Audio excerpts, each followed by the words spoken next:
सभी साथियों को गुड मॉर्निंग। सभी बच्चों गुड मॉर्निंग। मैं जगदीश धाकड़ फिर से आपके सामने जो हमने स्टार्ट किया था गणित के लिए 10वीं कक्षा के लिए। तो देखो ये 10वीं कक्षा लिखा है मैंने, गणित स्टार्ट कर दिया है। अध्याय 2 वास्तविक संख्या है, उसका मैंने देखो आपको बेसिक जो है ना वो तो मैंने क्लियर कर दिया। मैंने प्रस्तावना पढ़ा दी उसमें आपको कि हम क्यों पढ़ रहे हैं, किसके लिए पढ़ रहे हैं, और उसमें मैंने आपको जो हमारी यूक्लिड विभाजन प्रमेय है ना उसको मतलब समझाया पहले मैंने आपको कि आप कैसे उसका सॉल्यूशन करोगे। फिर उसके बाद में मैंने उस पहला वीडियो जो बनाया था ना गणित का, उसमें मैंने आपको क्या बता दिया कि मैंने आपको उसमें ये बता दिया है कि आप उदाहरण नंबर पहला मैंने बता दिया और उदाहरण नंबर दूसरा मैं आज बताने वाला हूँ। इससे पहले कि हमारे क्या है कि बहुत सारे साथियों को ये समस्या आ रही है कि सर हमें तो मिल ही नहीं रहा वीडियो, कहाँ गया पहला वाला वीडियो, क्या कहीं श्रीलंका में चला गया या अमेरिका में चला गया, गया कहाँ वीडियो, भारत में ही है ना? तो भारत में नहीं है, आपके फोन में ही है वीडियो। तो चलिए इसके लिए मैं बताता हूँ आपको। तो साथियों देखो, फोन हो या टेबलेट हो, मेरे पास क्या है कि फोन नहीं है, टेबलेट है, तो मैं टेबलेट से आपको बता रहा हूँ। ये टेबलेट आपको सबको दिखाई दे रहा होगा, इसमें मैं बताऊंगा आपको, ठीक है ना? तो इसमें मैं बताऊंगा आपको। देखो सबसे पहले आपको क्या करना है, तो टेबलेट आपको दिखाई दे रहा होगा, इसमें टेबलेट दिखाई दे रहा है क्या? तो अब देखना साथियों क्या करना, देखो टेबलेट नहीं, आपका फोन जो है ना उसमें भी आप ये खुलेगा। आपको क्या करना है, देखना यहाँ पे मैं क्या करता हूँ, यहाँ पे आपको व्हाट्सएप पे जाना है। ये व्हाट्सएप देखो सबको दिखाई दे रहा है, व्हाट्सएप। यस, व्हाट्सएप को क्या करना है, इस पर क्लिक करना है। देखो जैसे आप व्हाट्सएप पर क्लिक करोगे, यदि आप हमारे ग्रुप में हो, यदि आप हमारे ग्रुप में हो, जैसे कि क्या हमने ग्रुप बना रखा है, देखो कक्षा 10 तांगड़मू कला, इस नाम से हमने ग्रुप बना रखा है। ये ग्रुप पर आप क्लिक करोगे, जैसे आपने ग्रुप पर क्लिक करोगे, देखो ये ग्रुप पर क्लिक किया तो यहाँ पे ऐसा मैसेज मिलेगा आपको, यहाँ पे जगदीश सर के नाम से या जिस भी नाम से मैसेज मिलेगा, ऐसा मैसेज मिलेगा, स्कूल कॉलेज प्रारंभ होने के ये तिथि बढ़ाकर ये मिलेगा। इस पर नीचे नीचे देखो ये आपको एक लाइन दिखेगी, क्या ब्लू कलर की ये लाइन दिख रही होगी, ये एच ऐसा वगैरह लिखा हुआ देखो ये। तो इस पर आपको क्लिक करना है साथियों। क्या करना है विद्यार्थियों, ध्यान दे, इधर इस पर क्लिक करना है। तो ये इस पर क्लिक कर दिया, देखो मैंने ये क्लिक हुआ नहीं, ये इस पर देखो क्लिक कर दिया मैंने। जैसे मैं इस पर क्लिक करूंगा, डायरेक्ट आप हमारे वीडियो पर चले जाओगे। देखो इस चैनल पर कक्षा 6 से 12वीं तक की कोचिंग करवाई जाती है, जी गणित और विज्ञान 0 लेवल से पढ़ाई जाती है, ये आ जाएगा। अब आपके ये कब खुलेगा, ध्यान देना, ये कब खुलेगा आपके, ये आपकी खुलेगा नहीं इससे। अब ध्यान देना, इस पे ये खुलने के लिए आपको क्या चाहिए, इस पे देखो यहाँ पे जो ये लाल कलर में आपको दिख रहा ना सब्सक्राइब, ये सब्सक्राइब दिख रहा होगा आपको, इंग्लिश में लिखा हुआ है देखो लाल कलर में सब्सक्राइब। इस पर आप जैसे क्लिक करोगे ना ये, और यहाँ पे जो ये घंटी वाला चिन्ह है ना, ये इस पर क्लिक करके क्या करोगे, ऑल करोगे, ये ऑल, तब जाके हमारे वीडियो आपके सामने सब खुलने लगेंगे। तो देखना अब मेरा जो गणित का पहला वीडियो है ये खुलने लग गया। देखो मैं गणित पढ़ा रहा था, उसका पहला वीडियो आपके सामने आ चुका है। अब ये पहला वीडियो आप देखना है, यहाँ पे ये देखो, ये पहला वीडियो दिखाई दे रहा होगा आपको सबको। और ये देखो मैं आ गया यहाँ पे, दिखाई दे रहा कि नहीं दे रहा पहला वीडियो? देखो इसकी आवाज भी आपको आएगी, ये भी देखना। और अब मैं आगे निकाल के बता रहा हूँ। देखो साथियों एक और समस्या आती है आपको, जैसे कि प्रश्न नहीं लिखा जाता आपसे, ये देख यहाँ पे देखना, ये जो है ना यहाँ पे, अब इसको आगे देखना, मैं बता दूं यहाँ पे देखो ये जो संख्या है मैंने लिख दी है। अब इसमें क्या है कि आपको जैसे कि मान लो कि कभी पूरा बोल्ड भर गया और आपको लिखने में समस्या आ रही ना, तो आप क्या करोगे, यहाँ पे ये देखो, यहाँ पे ये है ना, इसको क्या करोगे आप यहाँ पे रोक के आप आराम से लिख सकते हो। तो यहाँ तक का चीज सारी क्लियर हुई होगी। ये चीज समझ में आएगी नहीं आई आपको, समझ में आ गई होगी। अब ध्यान देना, अगर आपको कोई समस्या है, यदि मान लो आपको कोई सवाल समझ में नहीं आ रहा है और आपको किसी प्रकार की कोई समस्या आ रही है, तो यहाँ पे नीचे नीचे जाना, देखो ऐसे ये जगदीश सर नाम का यूट्यूब चैनल है, इस पर आपको ये गणित के वीडियो मिलेंगे। यहाँ पे नीचे नीचे जाना, या कमेंट आएगा यहाँ पे, देखो ये कमेंट जो है ना, ये कमेंट, इस पर क्लिक करोगे, एड पब्लिक कमेंट, यहाँ पे क्लिक करोगे, जो भी आपकी समस्या है वहाँ यहाँ पे नोट कर दो। जैसे कि सवाल समझ में नहीं आया, आप बोल दो कि सवाल समझ में नहीं आया, तो वो मैं बता दूंगा आपको। पहली चीज तो मैंने ये बताई। अब दूसरी चीज मैं क्या बताना चाह रहा हूँ, बहुत से बच्चे सोच रहे होंगे सर हमारे पास व्हाट्सएप ग्रुप वगैरह नहीं है। तो कोई बात नहीं ना, आपके पास व्हाट्सएप ग्रुप नहीं है तो आप किस बात की टेंशन ले रहे हो। यूट्यूब तो है ना अपने फोन में जाओ, और ये यूट्यूब वाला दिखाई दे रहा होगा, यूट्यूब सबको दिख गया क्या? यूट्यूब सबको दिख गया, तो इस यूट्यूब पर क्लिक करना और कुछ भी नहीं करना है। एक मिनट मैं इसको थोड़ा कर दूं, ये यूट्यूब पर क्या करना है आपको, क्लिक करना है। देखो ये यूट्यूब है, एक मिनट साथियों, इस पर क्या है थोड़ा मैं सही कर देता हूं इसको।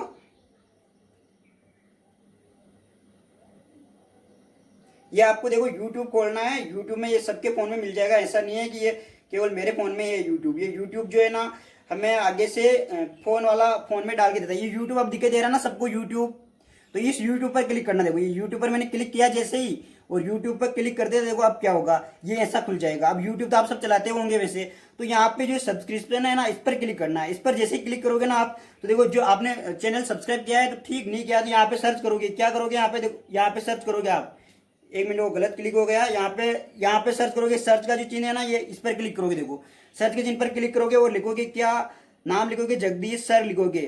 तो मैं यहाँ पे लिख रहा हूँ, देखो ये लिखा मैंने, ये लिख दिया मैंने, एक मिनट इसको मैं सही कर दूं। यहाँ पे मैं लिख रहा हूँ, देखो जगदीश सर लिखूंगा मैं, जिसमें मेरा ये चैनल है, ये जगदीश सर ऊपर आ रहा है, मैं इस पर क्लिक कर दूंगा। देखो इस पर क्लिक करते ही यहाँ पे मेरा चैनल मिल जाएगा आपको। अभी तो नहीं आ रहा है लेकिन फिर भी मिल जाएगा आपको, ठीक है ना। तो साथियों यहाँ पे ये क्लिक करके ये जगदीश सर नाम का ऐसा चैनल मिल जाएगा, इस पर क्लिक करके आप ये वीडियो प्राप्त कर सकते हो मेरा। देखो इधर से यूट्यूब से भी मिल रहा है। तो ये तो डाउट क्लियर हो गया ना सबको कि मैं वीडियो मिल नहीं रहे और पागल क्यों बना रहे हो, ऐसे फोकट के कमेंट जो आते हैं ना, उसके लिए मैंने ये वीडियो बनाया है। तो और साथ में जाना, जो भी आपको समस्या हो आप वीडियो को डाउनलोड कर सकते हो, बाद में देख सकते हो। आपको नेट सही नहीं चलता तो आप वीडियो को डाउनलोड कर सकते हो यहाँ से, और यहाँ पे किसी फ्रेंड को शेयर कर सकते हो। चलिए अब स्टार्ट करते हैं हम हमारी क्लास को। तो क्लास स्टार्ट करने से पहले एक चीज और बता दूं मैं, बहुत से लोगों के और कमेंट आ रहे हैं, बहुत से बच्चे जो है ना वो क्या कि परेशान है कि सर क्या पढ़ा रहे हो आप, उनको ये पता नहीं। तो ये आपको जो दिखाई दे रही है ना, ये गणित की बुक दिखाई दे रही है। देखो यहाँ पे ये लिखा हुआ है कक्षा 10 और ये यहाँ पे लिखा हुआ गणित। कक्षा 10 सबको दिखाई दे दी ना, ये देखो कक्षा 10 और गणित, यहाँ तक क्लियर है ना। अब मैं आपको दिक्कत ये आ रही होगी कि सर आप पढ़ा क्या रहे हो, तो मैं आपको ये बता दूं मैं पढ़ा क्या रहा हूँ। देखो मैं क्या पढ़ा रहा हूँ, मैं जो है ना आपको ये जो आपको वैदिक गणित दिखाई दे रही होगी, वैदिक गणित दिखाई दे रही है आपको सबको, मेरे को बताइए वैदिक गणित दिखाई दे रही है क्या आपको? यस, वैदिक गणित आपको दिखाई दे रही है। तो ये वैदिक गणित को मैंने छोड़ दिया है, इसको बाद में पढ़ाऊंगा। पहली प्रश्नावली को मैंने दूसरी प्रश्नावली स्टार्ट कर दी, इसका नाम है वास्तविक संख्या। मैं पहली प्रश्नावली आपको करवाऊंगा, ये निश्चित है मैं करवाऊंगा, चाहे मेरे को कोचिंग ऑफलाइन कोचिंग पे करवानी पड़े, जहां हम कोचिंग सेंटर है अपना वहां पे करवाएंगे, चाहे यहाँ पे ऑनलाइन करवाऊं, लेकिन आपकी पहली प्रश्नावली होगी, ये फिक्स है। और मैं दूसरी प्रश्नावली स्टार्ट करी, 12 नंबर की प्रश्नावली है, बोर्ड की दृष्टि 12 नंबर के सवाल है इसमें से। क्या ये कम है 12 नंबर आपके लिए? कम नहीं है ना। तो ये दूसरी प्रश्नावली मैंने स्टार्ट की, पहली प्रश्नावली मैंने छोड़ दी है, उसको मैं करवाऊंगा। अभी मैं दूसरी प्रश्नावली करवा रहा हूँ, उसके बाद में अगली प्रश्नावली करवाते रहूंगा। पहली प्रश्नावली आपकी निश्चित तौर पर होगी। तो चलिए हम स्टार्ट कर देते हैं दूसरा सवाल। पहला वीडियो जो मैंने डाला है उसमें मैंने आपको यूक्लिड विभाजन प्रमेय बताई और उसका उदाहरण नंबर पहला बताया। आज उसका उदाहरण नंबर दूसरा करते हैं। उदाहरण नंबर दूसरा देखो, इसको रोक वीडियो को रोक के आप लिख लेना क्या करना चाहते हैं। देखो उदाहरण नंबर 2, दर्शाइए कि प्रत्येक धनात्मक समपूर्णांक 2q। तो बच्चों वो क्या है कि लाइट में समस्या की वजह से मैं क्या कि वापस देख लेते, चलो इस प्रश्न को। उदाहरण नंबर दूसरा जो है ना, क्या है इस पर ध्यान देना। देखो उदाहरण नंबर दूसरा क्या कहना चाहता है, दर्शाइए कि प्रत्येक धनात्मक समपूर्णांक 2q के रूप में होता है। मतलब जो समपूर्णांक होता है वो तो 2 गुणा q होता है, तथा प्रत्येक विषम पूर्णांक 2q प्लस 1 के रूप में होता है, जहां q कोई पूर्णांक है। अच्छा, मैंने उस वीडियो में आपको बताया था ना, पहले वाले वीडियो में, यहाँ भी मैं बता दूं, एक बार वापस बता दूं। देखो पूर्णांक के बारे में पूर्णांक के बारे में मैंने बताया था। पूर्णांक क्या होती है, पूर्णांक संख्या जो होती है ना, मैंने बताया था कि 0 1 2 3 से लेकर माइनस में भी चलती है, -1 -2 ऐसे ऐसे करके अनंत तक चलती है। ये पूर्णांक बताए थे मैंने, पूर्णांक होना चाहिए, ठीक है ना, ये चीज मैंने बता दी। अब सम का मतलब क्या होता है, देखो सम का मतलब आपने देखा होगा, सम संख्या क्या होती है, सम संख्या होती है 2 4 6 8 ऐसी। इस इन संख्या को हम जो 2 के गुणा में होती है ना, उनको क्या बोलते हैं, हम सम संख्या बोलते हैं। फिर विषम क्या होती है, देखो विषम संख्या होती है जो 2 के गुणा में नहीं होती। विषम का मतलब होता है जैसे 1 3 5 7। तो यहाँ तक एक चीज क्लियर है ना, ये इसी से उदाहरण संबंधित है, ये यहाँ तक क्लियर हुआ होगा। अब आपको करना क्या है, देखो ये पूर्णांक है, ये है एक नहीं है, ये देखना है। तो चलिए आइए इसको क्या करते हैं, हम हल करते हैं। देखो हल करने के लिए क्या करना पड़ेगा, मैंने पहले बता दिया है कि जब भी हम यूक्लिड विभाजन प्रमेय लगाएंगे ना, तो यूक्लिड विभाजन प्रमेय लगाने के लिए हमने सबसे पहले कोई एक धनात्मक पूर्णांक मानना होगा। तो देखो यहाँ पे कुछ भी नहीं दिया, जब तक आपको कुछ दिया नहीं जाए ना, तो आप क्या करोगे, कुछ भी नहीं करोगे, मानना ही पड़ेगा। जैसे कि मैं आपको बता दूं, आपको मान लो सिंपल उदाहरण देता हूँ, आपके घर पे आपको रोटी बनानी है। अब मैं आपको आटा ही नहीं दूं और नमक ही नहीं दूं और मैं बोलूं बताओ रोटी बनाओ, तो आप बना पाओगे क्या, नहीं बना पाओगे ना। तो क्या करना पड़ेगा, पहले आपको आटा और नमक पानी वगैरह देना पड़ेगा, तभी तो आप रोटी बना पाओगे। तो इसलिए मैं यहाँ पे क्या कर रहा हूँ, मान रहा हूँ मैंने मानना, क्या माना, यहाँ पे लिख रहा हूँ, देखो माना ए कोई धनात्मक पूर्णांक है, ए कोई धनात्मक पूर्णांक है। यहाँ तक सबको समझ में आ गया, ये मानना पड़ेगा आपको। पहले उदाहरण नंबर 1 में भी हमने माना था, उदाहरण नंबर 2 में भी मान रहे, माना ए कोई धनात्मक पूर्णांक है। अब धनात्मक पूर्णांक यहाँ पे क्यों लिया, धनात्मक पूर्णांक हमने यहाँ पे इसलिए लिया, देखो यहाँ मैंने माना ए कोई धनात्मक पूर्णांक है, यहाँ तक तो मैंने लिख दिया ए कोई धनात्मक पूर्णांक है। ये आपको लाइन सब में लिखनी है, मतलब ये लाइन यूक्लिड विभाजन प्रमेय सोल्व कर रहे हो तो ये आपको लाइन फिक्स है, करेक्ट कर लेने हैं। अब ध्यान देना, पहले अब मेरे को कैसे पता चल रहा है, ये भी मैं आपको यहाँ पे बताता चलूँ कि मेरे को कैसे पता चला कि मैंने एक को धनात्मक पूर्णांक माना। ध्यान देना, यहाँ पे यूक्लिड विभाजन प्रमेय क्या होती है, यूक्लिड विभाजन प्रमेय जो होती है ना, वो ये होती है कि ए बराबर बी क्यू प्लस आर, ये, और इसमें क्या शर्त क्या होती है, देखो आर का मान ये 0 से तो बड़ा होगा या बराबर हो सकता है आर, और बी से छोटा होगा, ये इसमें शर्त होती है। मतलब ये शर्त लागू होगी तभी यूक्लिड विभाजन प्रमेय आएगी। तो यूक्लिड विभाजन प्रमेय लिखी मैंने, ये क्या लिखी, अब आप सोच रहे होंगे ये साहब प्रमेय की कौन सी चिड़िया का नाम है, तो ये प्रमेय जो होते हैं ना, यूक्लिड ने सूत्र दिया था वही ये सूत्र है। समझ में आ गया ना ये चीज। तो अब देखना ये होता है, और इसके लिए शर्त क्या होती है, देखो इसका मतलब है कि आर का मान 0 से बड़ा हो सकता है या 0 के बराबर हो सकता है, लेकिन और ध्यान देना आर का मान बी से हमेशा हमेशा के लिए छोटा होगा। ये देखो छोटा का मुंह है ना, इसकी ओर ये छोटा होगा। ये चीज आपको समझ में आ रही होगी मेरे हिसाब से, तो यहाँ तक क्लियर है ना चीज। तो अब मैंने क्या मान लिया, देखो ए को तो कोई धनात्मक पूर्णांक मान लिया, ए तो मेरे पास ये हो गया, देखो ए ये सबको दिखाई दे रहा। अब ध्यान देना बी जरूर, बी तो चाहिए मेरे को, तो यहाँ पे ध्यान देना, देखो जो क्यू बी क्या है मेरा, जो क्यू है, क्योंकि गुणा में जो होता है ना उससे हम बी मानते हैं। यहाँ पे मैं क्या बोल रहा हूँ, देखो क्यू जो है ना, क्यू के जो गुणा में होता है उससे हम बी मानते हैं। तो यहाँ पे देखो ये क्यू के गुणा में कितना है 2, यहाँ पे क्यू है, क्यू के गुणा में कितना है 2, तो इसको क्या मान लेंगे बी। तो मैंने यहाँ पे लिखा, देखो माना ए कोई धनात्मक पूर्णांक है तथा बी क्या हो जाएगा हमारा, तथा बी क्या हो जाएगा हमारा, तथा बी बराबर कितना आ जाएगा, बोलो सभी स्टूडेंट बताओ मेरे को, कितना आ जाएगा, 2 आ जाएगा। कैसे आएगा 2, देखो यहाँ पे जो मैं बोल रहा हूँ क्यू होता है ना, क्यू के गुणा में जो होता है उससे हम क्या बोलते हैं, क्यू के गुणा में जो होता है उससे बी बोलते हैं। तो मेरा ये क्यू है और ये क्या है मेरा बी है। तो यहाँ पे देखो मेरा ये क्यू है और ये क्यू है, इसके गुणा में क्या है, ये 2 2 है, तो यहाँ पे मैं गुणा बी का मान कितना आ जाएगा, 2 आ जाएगा। यहाँ तक चीज क्लियर हुई, क्या क्लियर हुई होगी। अब ध्यान देना आगे, अब मैं यहाँ पे लिखूंगा यूक्लिड विभाजन प्रमेय से। ये लिखना जरूरी होता है कि आप क्या कर रहे हो, ये लिखा मैंने, देखो यूक्लिड विभाजन प्रमेय से। यूक्लिड विभाजन प्रमेय जो लगा रहा हूं ना मैं, विभाजन का मतलब होता है साथियों भाग। ध्यान देना, विभाजन को और सरल शब्द में बोले तो भाग, यूक्लिड विभाजन प्रमेय। अब आप सोच रहे होंगे कि साहब ये क्या है बीमारी, तो ध्यान देना ये बीमारी ये है कि एक यूनान देश है, यूनान देश के एक साइंटिस्ट थे, वैज्ञानिक थे, वो वैज्ञानिक थे यूक्लिड, और उन यूक्लिड विभाजन का मतलब होता है भाग। समझ में आ रही, विभाजन का मतलब भाग, और प्रमेय का मतलब होता है एक छोटा सूत्र, ठीक है ना, या सिद्ध किया हुआ सूत्र। तो ध्यान देना उन्होंने सूत्र दिया था इसलिए उन्हीं के नाम पर ये नाम रख दिया। अब ध्यान देना ये प्रमेय जो होती है ना, ये प्रमेय क्या होती है, देखो ए बराबर क्या होती है प्रमेय, ए बराबर बी क्यू प्लस आर, और इसकी शर्त क्या होती है, 0 से तो बड़ा होना चाहिए आर का मान और बी से छोटा होना चाहिए। ये प्रमेय आपको याद है, तो यहाँ तक प्रमेय मैंने लिख दी। अब ध्यान देना, अब देखो यहाँ पे मैं लिखता हूँ मेरे क्या, आर का मान देखो मेरे को यहाँ पे इसको सेट करना है, तो मैं यहाँ पे सेट करूँ, देखो क्या मेरे इससे क्या निष्कर्ष निकलता है, देखो ए क्या है, कोई धनात्मक पूर्णांक है, ए को मैंने क्या ए रहने दिया। अब बताओ मेरे चिन्ह यहाँ पे किसका है, बराबर का, तो मैंने यहाँ पे बराबर लगा दिया। बताओ बी का मान कितना है, तो आप बताओगे कि बी का मान तो सर 2 है, तो मैं यहाँ पे 2 रख दूं, देखो बी की जगह मैंने कितना रख दिया, 2 रख दिया। यहाँ पे बताओ क्या है, गुणा में क्यू है, तो ये मैंने क्यू रख दिया। चिन्ह किसका है बताओ, प्लस का है, तो ये मैंने प्लस ही रहने दिया। और बताओ यहाँ पे क्या है आर, तो मैंने ये आर रख दिया। अब यहाँ पे क्या है कोमा, तो ये मैंने कोमा, ये सूत्र जो है ना मैं पहले वाले वीडियो में करा चुका हूँ। अभी तक मैंने गणित का केवल एक वीडियो बनाया है, उसमें मैंने ये प्रमेय आपको सिद्ध करके बता दी कैसी है प्रमेय में, ठीक है ना। तो आप ध्यान देना, बताओ ये यहाँ पे क्या है 0, तो ये 0 लिख दिया मैंने। बताओ ये चिन्ह किसका है, तो ये चिन्ह ऐसा ऐसा ऐसा लिख दिया। आर का मान मुझे पता ही नहीं, आर दिया ही नहीं, तो मैं कैसे आर को आर ही रहने दिया। बताओ ये चिन्ह है, ये चिन्ह लगा दिया। बी का मान कितना है, बी का मान 2 है मेरे पास, तो ये 2 लिख दिया मैंने। यहाँ तक समझ में आई नहीं आई, सबको बता दो एक बार, सबको समझ में आ गई होगी चीज। देखो जो यहाँ पे लिखा उसी से मैंने काम किया, मैंने मेरे मन से मैंने कुछ भी नहीं किया, ठीक है ना। तो अब ध्यान देना, इधर ये जो है ना मेरे पास ये हो गया ना। अब इसको मैं क्या कि समीकरण नंबर 1 दे दूं। यहाँ पे मान लो कि इसको मैं क्या करूं, यहाँ पे ले लेता हूं मैं इसको समीकरण नंबर, थोड़ा इसको साफ करके साथ में मैं क्या करूं, इसको समीकरण नंबर 1 दे दूं, इसको समीकरण नंबर 1 दे दूं, और इसकी शर्त जो है ना यहाँ पे लिख दूं मैं। इसके लिए शर्त क्या, चलो यहाँ पे जो है ना मैं क्या कर रहा हूँ, समीकरण नंबर 1 इसको दे दूं, और यहाँ पे मैं इसकी शर्त लिख रहा हूँ। क्या हो जाएगा, ये आर जो होगा ना, ये क्या होगा 0 से तो ये हो जाएगा, और ये मैंने आपको समझा दी, वो मिटाया था वो यहाँ पे लिखा होगा। यहाँ तक क्लियर है एक नहीं है, बता दो मेरे को एक बार, तो यहाँ तक क्लियर हुआ होगा। अब ध्यान देना आप मेरे को कि ये चिन्ह किसका है, ये चिन्ह है मेरे पास आर जो है ना, इसका मतलब इसको तो भूल जाओ आप। पहले तो ये क्या है, तो मैं क्या बोल रहा था, मैं ये बोल रहा था, देखो यहाँ तक क्लियर है ना ये चीज। अब इसका मतलब क्या है, इसका मतलब समझ लेते हैं एक बार।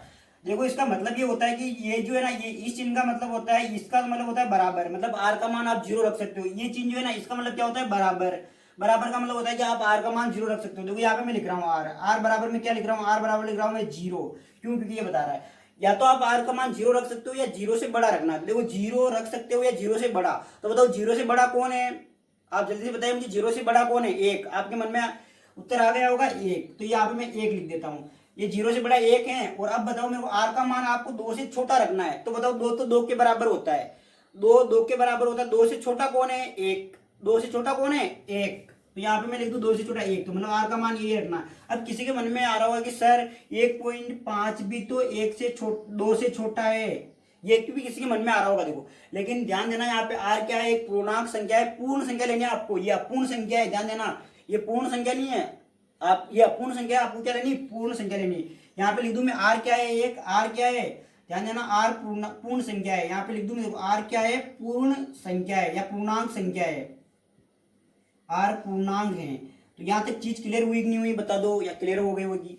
अब ध्यान देना मैं यहाँ पे लिखूंगा, देखो समीकरण 1 में, यहाँ पे क्या लिख रहा हूं मैं, समीकरण 1 में आर बराबर, समीकरण 1 में आर बराबर क्या क्या रखना है, 0 1 रखने पर इससे ज्यादा मान रख ही नहीं सकते हो। अब आपको समझ में आएगा ना 2 क्यों नहीं रख सकते, यहाँ पे 2 3 4 क्यों नहीं रख सकते, क्योंकि देखो पहले हमें बता दिया गया कि आर का मान 2 से कम ही लेना है आपको, 2 से कम मतलब 1, ठीक है। तो ये क्लियर हुआ रखने पर। तो अब देखो रखने पर, तो रखने पर क्या आ जाएगा, समीकरण ये कौन सी मेरी, ये रही, देखो इसमें क्या रखना, आर बराबर, पहले मैं यहाँ पे लिख दूं, देखो आर बराबर 0 रखने पर, यहाँ पे क्या लिख रहा हूं मैं, आर बराबर 0 रखने पर, आर बराबर 0 रखने पर क्या आता है मेरे पास, देखो आर बराबर 0 रखने पर क्या आ जाएगा, समीकरण 1 ये है, इसमें देखो यहाँ पे क्या है, तो ए है मेरा, बराबर का चिन्ह है, बराबर लगा दिया, 2q है, ये 2q लिख दिया मैंने, आर का मान क्या रखना है, 0 0 रख दिया साहब, ठीक। तो इसके बराबर में क्या आ जाएगा, ये ध्यान देना, बराबर में क्या आ जाएगा, ये आ जाएगा ए बराबर 2q आ जाएगा, क्यों, क्योंकि देखो 0 में इसको जोड़ोगे तो 0 रहेगा। अब ध्यान देना साथियों, q का मान यदि आप 1 रखो, 2 रखो, 3 रखो, देखो q भी क्या है, q भी यहाँ पे पूर्णांक है, q कोई पूर्णांक है, q का मान हमें फिक्स नहीं है कि कितना रखना है, तो आप q का मान पूर्णांक रख सकते हो, पूर्णांक रखोगे तो क्या क्या रख दो, 1 रख दो, 2 रख दो, 3 रख दो, 4 5, आपकी इच्छा हो जो रख दो। तो देखो मैं एक बार रख के भी बता देता हूँ आपको, देखो रफ कार्य कर रहे हैं आप, ये रफ कार्य है, ध्यान केवल समझने के लिए बता रहा हूँ मैं। अगर मैं q का मान 1 रखता हूँ तो 1 का मान कितना आ जाता है मेरे, 2 आ जाता है, ध्यान देना। फिर मैं क्या करूं, मैं अगर मेरे को लगता है कि नहीं q का मान 1 रखा तो मेरे पास 2 आ गया, मैं q का मान 2 रखता हूँ, q है ना ये q, इसका मान मैं 2 रख रहा हूँ, तो मेरे क्या आ जाएगा, ये ध्यान रखना, 2 गुणा 2 कितना हो जाएगा 4, देखो यहाँ पे तो मैंने q का मान 1 रखा था, तो मेरे पास कितना आया था, 2 आया था। यहाँ पे मैं q का मान कितना रख रहा हूँ, 2 रख रहा हूँ, तो यहाँ पे 4 आ गया। देखो यहाँ पे मैं आगे क्या कर रहा हूँ, q का मान मैं 3 रख रहा हूँ, तो कितना आ जाएगा मेरे पास, 3 दूनी 6 आ जाएगा। q का मान मैं 4 रख रहा हूँ, तो देखो 4 रखा मैंने, तो कितना आ गया 8। तो ये क्या आ रही मेरे सब, ये देखो सम संख्या आ रही नहीं आ रही, और ये सम संख्या जो है ना पूरी है एक नहीं है, अधूरी तो नहीं है ना, कोई 2.5 ऐसा तो नहीं है ना, तो ये सम संख्या 2 4 6 8, इसलिए इसको मैंने क्या बोला, देखो इसलिए धनात्मक, बताओ ये धनात्मक है एक नहीं है, धनात्मक है बिल्कुल, तो इसलिए इसको बोला धनात्मक समपूर्णांक 2q है। ये जो q और q है ना, ये क्या है, धनात्मक समपूर्णांक है। तो यहाँ पे लिख देंगे हम, ये तो हो गया। अब दूसरा क्या करें, देखो यहाँ लास्ट में लिख देंगे इसको सब, r बराबर 1 रखने पर, समीकरण इसमें r बराबर 1 रखने पर क्या आ जाएगा हमारे पास, देखो क्या आ जाएगा, a बराबर, समीकरण 1 में आप r की जगह 1 रखना है, तो देखो समीकरण 1 ये रही मेरी, a बराबर का चिन्ह बराबर है, 2 है तो 2 लिख दिया, q है तो q लिख दिया, r का मान क्या रखना है, चिन्ह प्लस का है, प्लस का रहने दिया, r का मान क्या रखना है, r का मान 1 रखना है। देखो यहाँ पे लिखा मैंने r बराबर 1 रखने पर, तो ये r बराबर 1 रख दिया मैंने। अब r बराबर 1 रखा ना मैंने, तो अब आपके मन में देखो एक पहले तो हमारी चीज कौन सी आ गई थी, ये आ गई थी, पहली चीज हमारे पास कौन सी आ गई थी, ये, और दूसरी चीज हमारे पास कौन सी आ गई, ये। तो अब आप मेरे को खुद बताओ, वापस रफ कार्य करो, इधर देखो ये चीज अलग थी, जहां पे मैं रफ कार्य कर रहा हूँ, ये रफ कार्य ध्यान रखना, ये केवल समझने के लिए, ये बोर्ड की कॉपी में मत लिखना, पहले बता दूं मैं, बोर्ड की कॉपी में नहीं करोगे आप, ये केवल आपको समझाने के लिए बता रहा हूँ मैं, ये रफ कार्य है सभी तरह का। तो अब बताओ मेरे को, मैं q का मान, देखो यहाँ पे q का मान मैं 1 रखता हूँ तो क्या आएगा मेरे पास, q का मान 1 रखता हूँ ना मैं, तो देखो q का मान मैंने 1 रख दिया, प्लस क्या आ गया 1, तो इसको हल करूंगा मैं तो क्या आ जाएगा, देखो आगे मैं इसको गुणा करूंगा तो यहाँ पे 2 ही रह जाएगा, इसको ये करूंगा तो बताओ कितना आ गया, 3 आ गया। फिर मैं q का मान, मान लो q का मान कितना 2 रखता हूँ, मान लो ये 2 रख दिया मैंने, तो बताओ कितना आ जाएगा, 2 को 2 से गुणा करूंगा 4, और 1 जुड़ेगा कितना 5। और फिर एक उदाहरण में बता दूं मैं, a बराबर क्या रख दूं मैं, देखो 2 गुणा यहाँ पे 3 रख देता हूं मैं, तो कितना आ जाएगा 6, ये 6 हो जाएगा प्लस 1 7। तो देखो ये विषम संख्या आ रही नहीं आ रही, इसलिए इसको क्या बोला, देखो कि प्रत्येक विषम पूर्णांक 2q प्लस 1 के रूप में होता है। q कोई पूर्णांक है, पूर्णांक का मतलब q का मान आप कुछ भी ले सकते हो, 0 ले सकते हो, माइनस में ले सकते हो, ये सब ले सकते हो। तो ये उदाहरण समझ में आया नहीं आया, तो अब ध्यान देना, अब यहाँ पे लिख सकते हैं हम, यहाँ पे एक बार देखो इसको, ये दिख रहा नहीं दिख रहा आपको बोर्ड पे, मेरे को देख के बताओ आपको दिख रहा नहीं दिख रहा, यहाँ तक दिख रहा है क्या, यहाँ तक दिख जाएगा, यहाँ तक दिख जाएगा, यहाँ तक, अच्छा यहाँ ऊपर यहाँ तक दिख रहा है क्या, ठीक है, तो एक काम करो, यहाँ तक आपको दिख रहा है, यहाँ तक, इससे ऊपर ऊपर दिख रहा है ना आपको, बहुत अच्छी बात है। ठीक है, मैं यहाँ पे लिख देता हूँ, देखो अतः हम लिख देंगे, अतः क्या है, अतः यहाँ पे लिख रहा हूँ, देखो अतः यही लाइन लिखनी है, अतः प्रत्येक धनात्मक पूर्णांक सम पूर्णांक ये होता है, ये बस यही चीज लिखनी है और कुछ भी नहीं लिखना। देखो अतः यहाँ पे लिख रहा हूँ मैं, अतः थोड़ा ऊपर लिख दूँ ताकि आपको अच्छे से ये पूरा आ जाए इसमें। अतः क्या लिखूंगा मैं, अतः प्रत्येक धनात्मक, यहाँ पे लिख रहा हूँ देखो, प्रत्येक धनात्मक, ये लिख दिया देखो, प्रत्येक धनात्मक समपूर्णांक, प्रत्येक धनात्मक समपूर्णांक जो है ना, ये क्या हो जाएगा, समपूर्णांक 2q, ये 2q है, और प्रत्येक विषम पूर्णांक, यहाँ पे लिख रहा देखो, प्रत्येक विषम पूर्णांक जो है ना, ध्यान देना, प्रत्येक धनात्मक विषम पूर्णांक, प्रत्येक धनात्मक विषम पूर्णांक जो है ना, ये क्या हो जाएगा हमारा, ये लिख दिया मैंने, विषम पूर्णांक जो है ये हो जाएगा हमारा 2q प्लस 1 है, 2q प्लस 1 है, ये इसका क्या आंसर है, ये लास्ट आंसर आ गया इसका। तो आप क्या करो, इसको वीडियो को रोक के आराम से लिखना है, इस पूरे सवाल को छापना, जहां समझ में नहीं आता है मैं आपको समझा दूंगा, टेंशन नहीं लेना, इसको छाप जरूर लेना, अगर समझ में नहीं आता है ना तो कोई बात नहीं, लेकिन छाप तो लेना इसको ऐसा ऐसा। तो इसको जल्दी से छापना, वीडियो को रोक के मैं अगला उदाहरण लेके आ रहा हूँ आपके सामने, इसको जल्दी से वीडियो को रोक के छाप लो, वीडियो को रोक के छापना है।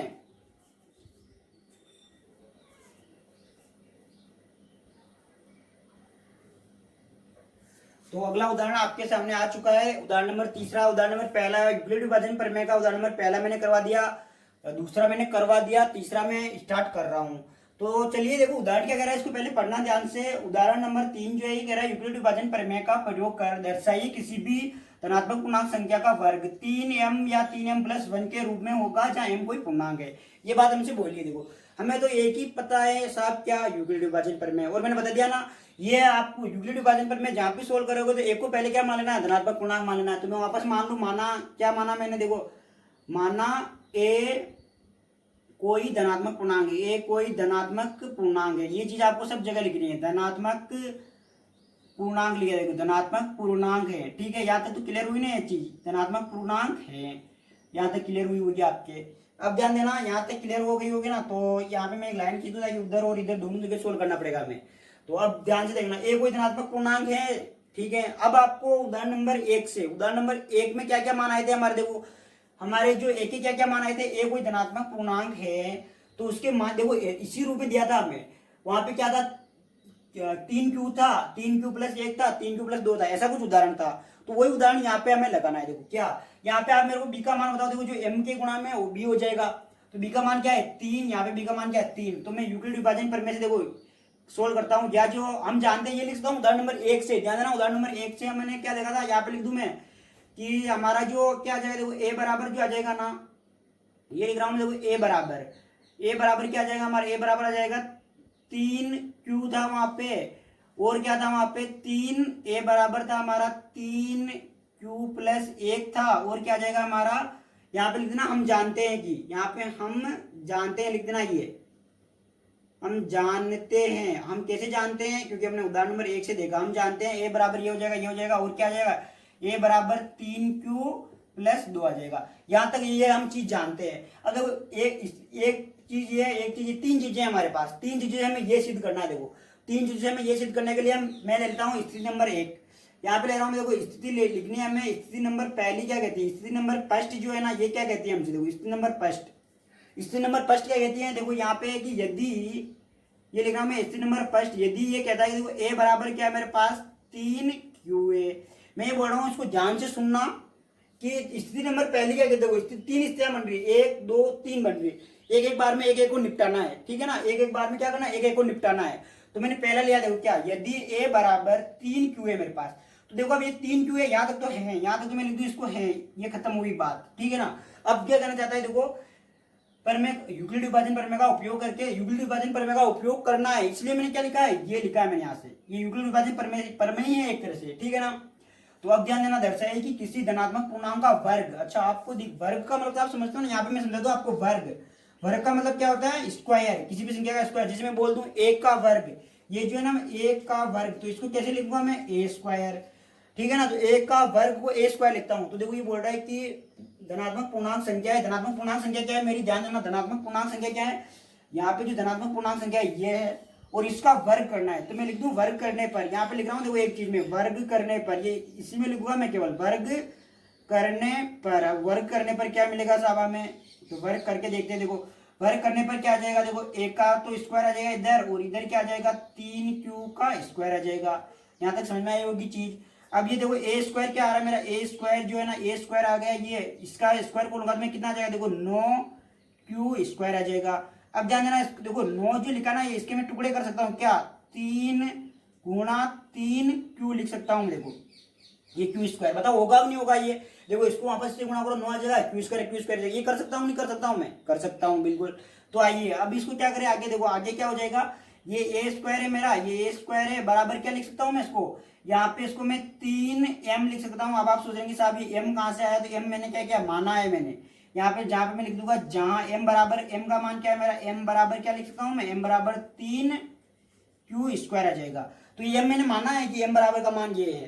तो बताओ पहली चीज मेरे पास आ गई नहीं आई, देखो क्या आई, ये देखो क्या, यहाँ पे देखना कि क्या है, ये धनात्मक पूर्णांक का वर्ग, ये धनात्मक पूर्णांक है। देखो यहाँ पे लिख दिया मैंने, ए कोई धनात्मक पूर्णांक है, ए क्या है बोलो, धनात्मक पूर्णांक है, और धनात्मक पूर्णांक का वर्ग 3m, तो 3m या इसका रूप होता है। देखो एक रूप तो हमारे पास आ गया, दूसरा रूप और देख लेते हैं।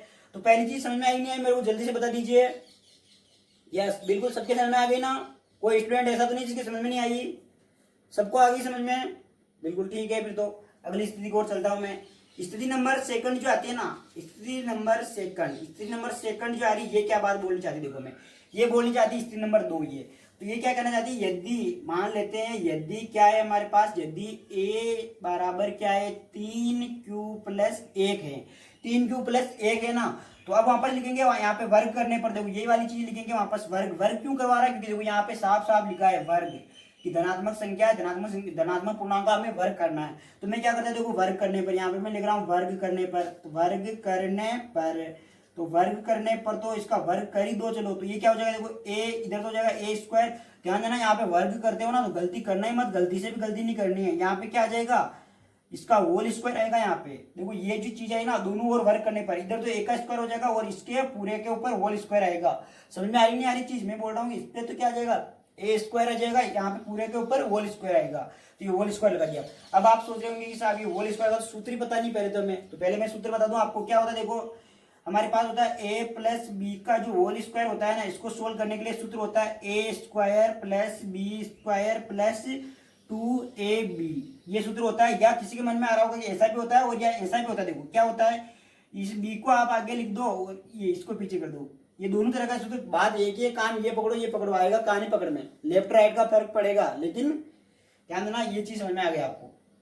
तो अब मैं क्या करूं, देखो यहाँ पे मेरे पास क्या है, मेरे पास जो है ना ये दिख तो रहा ना, यहाँ पे कहाँ तक दिख रहा है, एक बार मेरे को जल्दी से बता दीजिए आप, नीचे कहाँ तक दिख रहा है, मैं लाइन लगा दूं, यहाँ तक दिख रहा है क्या, यहाँ तक दिख रहा है क्या, यहाँ तक दिख रहा है कि नहीं दिख रहा है, ये बता दो मेरे को यहाँ तक।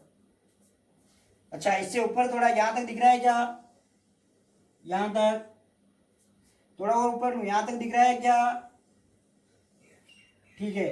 तो इससे नीचे में उतरूंगा ही नहीं, मेरे को पता चल गया यहाँ तक दिख रहा है आपको। तो अब ध्यान देना यहाँ पे क्या आ जाएगा, देखो यहाँ पे जो ए स्क्वायर है ना, तो ये तो ए स्क्वायर है, इसलिए यहाँ पे मैंने वर्ग किया, ये स्क्वायर था, ये स्क्वायर बराबर का है बराबर, ये सूत्र लगा दे। देखो ए का मान कितना है हमारा, तो ए का मान है 3q है, तो 3q का स्क्वायर 9q स्क्वायर आ जाएगा। लिखा यहाँ पे क्या आ रहा है, देखो 2 है तो मैंने 2 ही रहने दिया यहाँ पे, और ए का मान कितना है 3q है। बताओ बी का मान कितना है, बी का मान जो है ना हमारे पास 1 है, और बी का स्क्वायर 1 का स्क्वायर हो जाएगा। बस यही है ना, यही थी ना चीज, यही थी। चलो इसको मैं सोल्व कर लेता हूँ आगे, इसको सोल्व करवा, देखो ए स्क्वायर का तो ए स्क्वायर रह जाएगा, ये क्या है मेरे पास, तो इसको मैं ये लिख सकता हूँ क्या, 3 गुणा 3q स्क्वायर लिख सकता हूँ, लिख सकता हूँ, बताओ लिख सकता हूँ।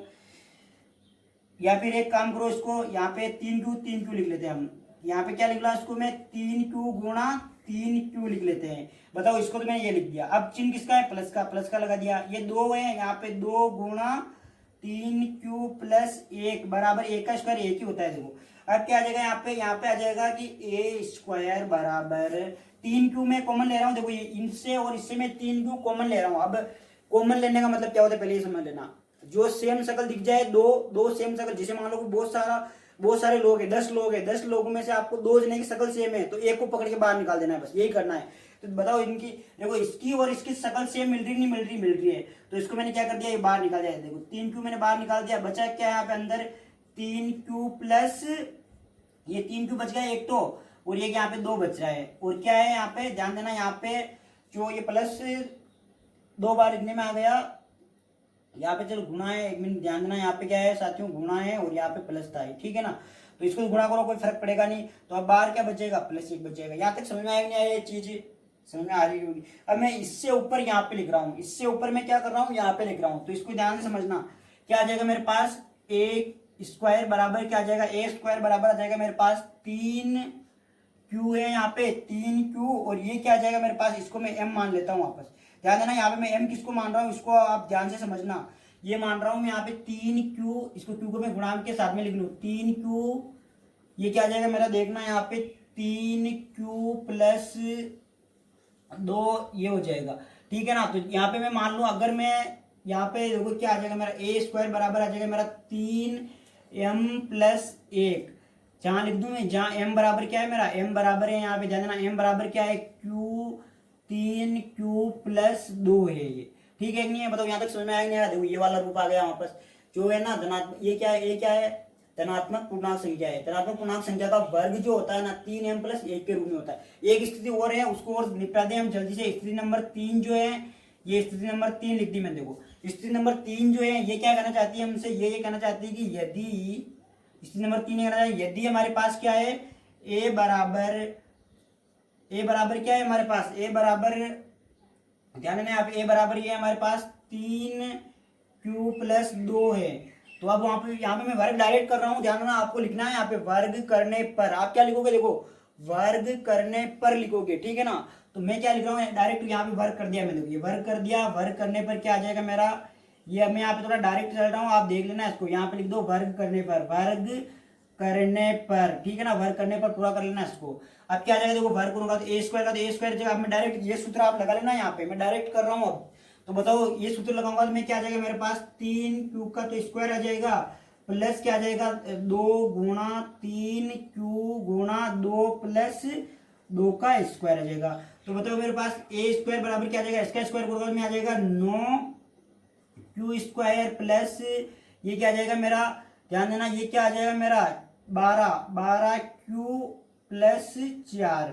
अब ध्यान देना यहाँ 4 है ना, तो इस 4 को मैं क्या करूं, ऐसे भी तो लिख सकता हूं मैं इस 4 को, 9q ये आ जाएगा 12q प्लस क्या आ जाएगा 3 प्लस 1, ये लिख सकता हूँ नहीं लिख सकता हूँ, बताओ लिख सकता हूँ। इसमें से मैं 3 कॉमन निकाल रहा हूँ, देखो इस पूरे वाले पद में से मैं क्या कर रहा हूँ 3 कॉमन निकाल रहा हूँ। तो ये क्या आ जाएगा a² बराबर 3 कॉमन निकाल दिया मैंने, ये क्या 3q² बच जाएगा, प्लस यहाँ पे 4q बच जाएगा, प्लस 1 बच जाएगा, और ये एक बार बैठे ये, ठीक है। यहाँ तक समझ में आएगा। तो इसको मैं क्या लिखता हूँ, q² बराबर 3m प्लस 1, जहाँ m बराबर क्या लिख दूंगा मैं, जहाँ m बराबर क्या है मेरा, m बराबर 3q² प्लस 4q प्लस 1, ठीक है।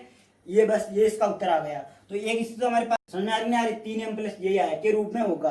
तो यहाँ पे आप एक काम करो, पहले यहाँ तक छाप लो, आप वीडियो को रोक के छाप लो। यहाँ पे यहाँ तक दिखाई दे रहा है कि आपको, मेरे को बता दो यहाँ तक ये दिखाई दे रहा है क्या, पहले ये बता दो मेरे को एक बार, कहाँ तक दिखाई दे रहा था। मैं नीचे एक लाइन लिख दूं, और यहाँ पे एक लाइन लिख रहा हूँ मैं, आपको दिखाई दे रही है क्या ये लाइन, 1 मिनट। यहाँ पे मैं ये एक है हमारा, यहाँ इसको ऐसा कर दूं, यहाँ तक दिखाई दे रही क्या, नीचे वाली लाइन, नीचे वाली लाइन दिखाई दे रही है ना, ठीक है। यहीं पे लिख देता हूँ, तो अतः लिख देंगे, आप क्या लिख दोगे, देखो अतः यहाँ पे लिख रहा हूँ, अतः यही लाइन लिखनी है वापस, क्या कि किसी धनात्मक पूर्णांक का वर्ग इसके रूप में होता है। तो यहाँ पे लिख देना अतः क्या लिख दूं मैं, अतः किसी, यहाँ पे लिख रहा हूँ देखो, अतः किसी धनात्मक